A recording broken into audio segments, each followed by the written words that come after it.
अस्सलाम वालेकुम दोस्तों, मैं हूं खालिद मोइन और आप देख रहे हैं अदब व फ़नून नामा।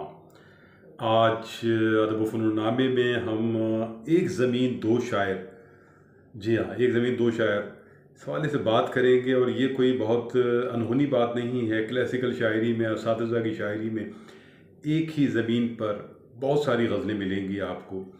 मिसरा तरह भी वहाँ दिए जाते थे, दरबार में भी और भी जगहों पर, जहाँ असातिज़ा जो है वो एक ही ज़मीन में गज़लें कहते थे। और उसमें यकीनन नए काफ़ियों की तलाश, नए मज़ामीन की तलाश और एक ज़मीन को अपनाने का अमल और उसमें कोई नुदरत पैदा करना, ये उस्तादी के ज़ुमरे में आता था। तो असातिज़ा भी शेर कहते थे और उनके शागिर्द भी शेर कहते थे। तो ये दोनों बातें जो हैं बहुत ही हमारे यहाँ हमारी रिवायत का हिस्सा हैं।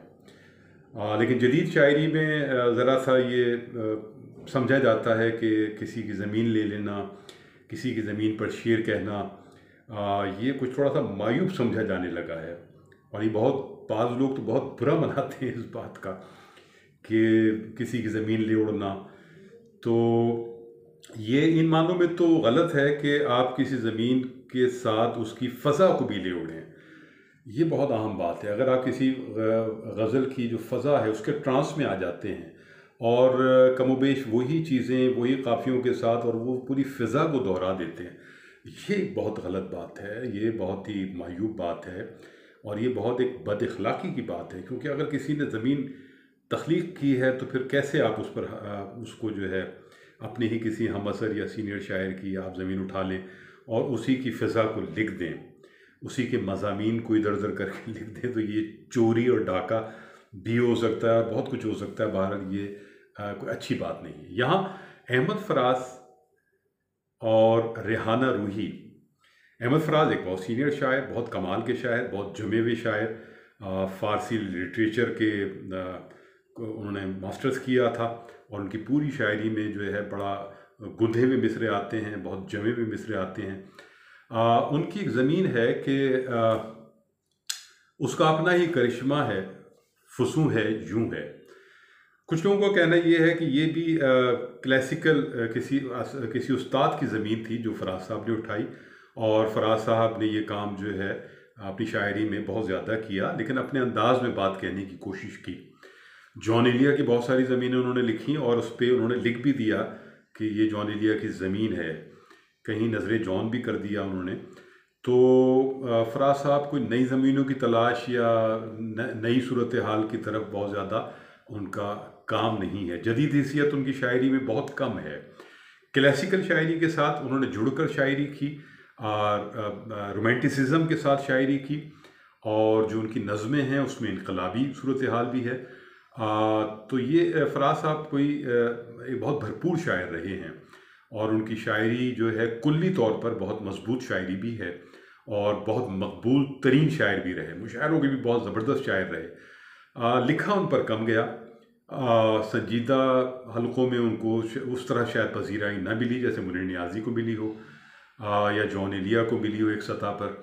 तो फ़राज साहब लेकिन और हर वो शायर जो मकबूल हो जाता है, मशहूर हो जाता है, उसके साथ ये मसले थोड़े से हो जाते हैं कि वो उस पर संजीदा लोग काम करने से ज़रा सा गुरेज़ा रहते हैं। ये ऐसा क्यों है मेरे इल्म में नहीं है, लेकिन होना ये चाहिए कि आप कुल्ली तौर पर बात करें और उसकी जो अच्छाइयाँ हैं किसी भी शायर की, अगर वो मकबूल हो गया तो इसका कसूर नहीं है।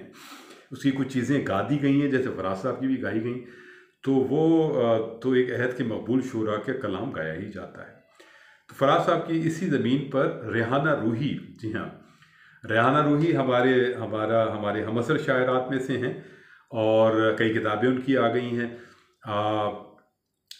वो भी उनकी जो शायरी का, गज़ल का जो एक अंदाज़ है उसमें वो भी कोई बहुत ज़्यादा नई ज़मीनों की तरफ उनकी तगो-दो कम देखने में आई है।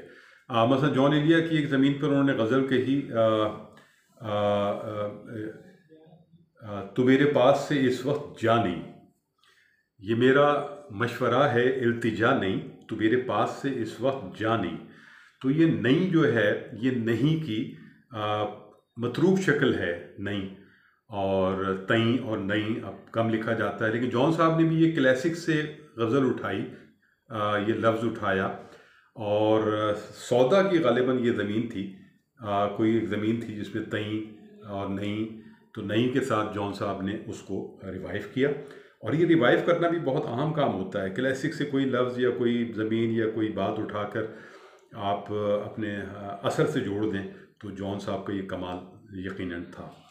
उस पर भी रेहाना रूही की बहुत अच्छी गज़ल है, अभी कुछ हादसे होना है बाकी, अभी ये शहर मुझको जानता नहीं। तो बहुत कमाल की उन्होंने उस पर पूरी गज़ल बहुत अच्छी है। तो मैं पहले फराज साहब की गज़ल पढ़ता हूँ। उसका अपना ही करिश्मा है, फुसूं है, यूं है, यूं तो कहने को सभी कहते हैं, यूं है, यूं है। अब ये देखें किस तरह उनका जो जुड़ाव है यूं है के साथ, जो है काफिया फुसूं और यूं चल रहा है, तो कितना जमा हुआ मजबूत मतला है। तुमने देखी ही नहीं दश्ते वफा की तस्वीर, नोके हर खार पे एक कतरा खूं है, यूं है। नोके हर खार पे एक कतरा खूं है, यूं है। क्या जमे हुए मिसरे आ रहे हैं। तुम मोहब्बत में कहाँ सूद व जियां ले आए, तुम मोहब्बत में कहाँ सूद व जियां ले आए, इश्क का नाम खिरद है न जुनू है, यूं है। इश्क का नाम खिरद है न जुनू है, यूं है। और नासेहा तुझको खबर क्या कि मोहब्बत क्या है, नासेहा तुझको खबर क्या कि मोहब्बत क्या है, रोज़ आ जाता है समझाता है, यूं है, यूं है। रोज़ आ जाता है समझाता है, यूं है, यूं है। और शायरी ताज़ा ज़मानों की है, मैमार फराज, क्या कहना है। शायरी ताज़ा ज़मानों की है, मैमार फराज, ये भी एक सिलसिला कुन फयकूं है, यूं है। ये भी एक सिलसिला कुन फयकूं है, यूं है। बहुत खूबसूरत मख्ता। तो इस गज़ल, ये जो गज़ल है, इसमें मैंने आपको 5 शेर सुनाए हैं। उसमें उन्होंने, फराज साहब ने 7 शेर कहे थे, तो मुझे तो 5 ही शेर पसंद आए। और 5 ही शेर में रेहाना रूही साहिबा के भी मैंने मुंतखब किए, जबकि उन्होंने 9 शेर कहे हैं इस गज़ल में। अब वो कहती हैं कि कोई जादू न फसाना न फसूं है, यूं है। कोई जादू न फसाना न फसूं है, यूं है। आशिकी सिलसिलाए कारे जुनू है, यूं है। आशिकी सिलसिलाए कारे जुनू है, यूं है। और फराज ने तो ये कहा कि इश्क का नाम खिरद है न जुनू है, यूं है। तो रेहाना रूही कहती हैं कि आशिकी सिलसिलाए कारे जुनू है, यूं है। कोई जादू न फसाना न फसूं है, यूं है। अब इसमें बहुत से लोग ये कहते हैं कि ये जो जादू है और ये जो फसूं है, तकरीबन हम माने अल्फाज हैं। अरचंद के फसूं के साथ और भी बहुत से माने पिन्हा हैं, सहरकारी के हवाले से भी, लेकिन जादू भी तकरीबन उन्हीं मानों में है। अब मालूम नहीं कि शायरा ने किन मानों में किस लफ्ज़ को, ज़ाहिर है कि अब ये उसका इख्तियार है, लेकिन जो लोगों का कहना है वो भी अपनी जगह एक वज़न रखता है। फिर वो कहती हैं, तू नहीं है तो तेरे हिजर की वहशत ही सही, तू नहीं है तो तेरे हिजर की वहशत ही सही, अब ये वहशत ही मेरे दिल का सुकून है, यूं है। अब ये वहशत ही मेरे दिल का सुकून है, यूं है। ये उनका एक अपना ख़ास अंदाज़ है, और इस बात को उन्होंने बहुत बार लिखा भी है, और ये बहुत खूबसूरत अंदाज से लिखा है। जब से देखा है मोहब्बत को अदावत करते, जब से देखा है मोहब्बत को अदावत करते, मेरे होंठों पे, तब से होंठों पे मेरे, तब से होंठों पे मेरे हाँ है न हूँ है, यूं है। तब से होंठों पे मेरे हाँ है न हूँ है, यूं है। ये बहुत अच्छा शेर उन्होंने निकाला उसमें। ये उनके मिजाज का भी है, और उसमें अच्छी फ्रेश लफ्ज़ियात हैं। आज भी कल की तरह देर से घर आएगा वो, फिर बहाने वही दोहराएगा, यूं है, यूं है।